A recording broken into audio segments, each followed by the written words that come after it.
artists are constantly finding new ways to swindle us out of our money.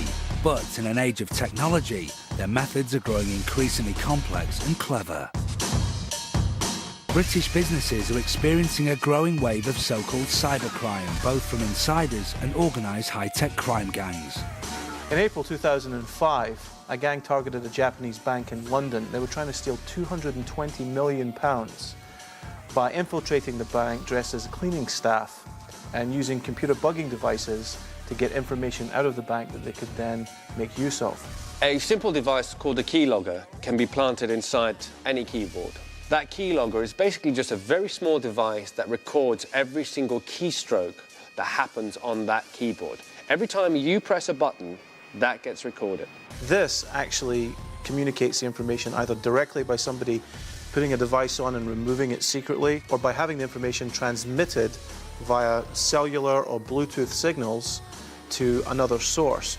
If there are any holes in the system, hustlers will find it and they'll use it. Today, the hustlers are going to show how the keylogger scam can be used by criminals in order to warn you of its dangers.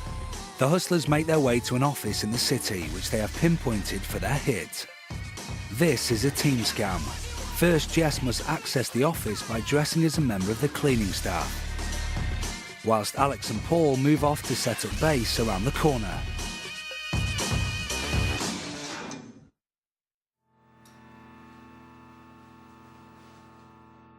Now inside, Jess poses as a cleaner, tidying the office before the start of the working day. But amongst her cloths and polish, she is carrying the hustler's rigged keyboard, complete with onboard wireless keylogger. Jess scouts the office for a matching keyboard.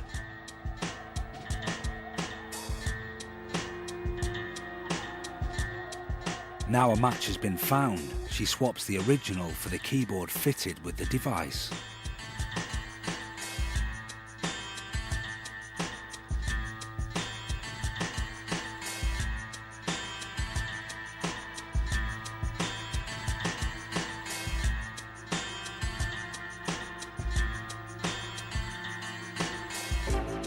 With the new keyboard in place, her job is done.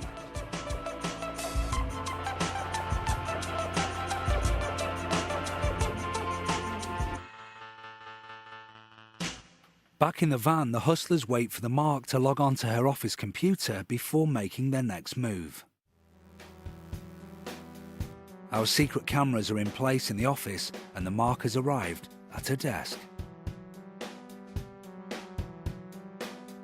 With the keylogger fully operational, Alex makes a call to her phone posing as a representative from her bank.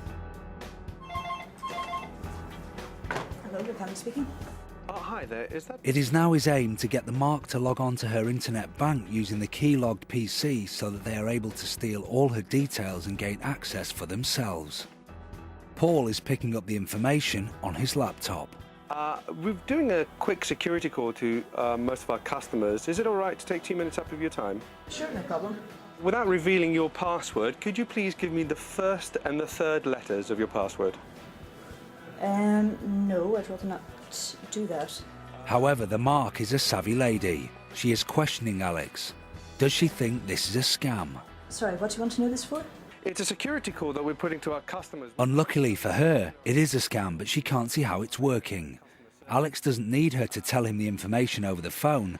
Everything he needs to know, she will be sending, obliviously, through the keyboard. And all we're doing is just a security precaution, letting customers know to go online and check their accounts for any irregular activity. And we're also advising that customers change their passwords on their online accounts. Okay, fine, I'll do that later. However uncertain our Mark is, she is taking the measure of checking her internet bank anyway.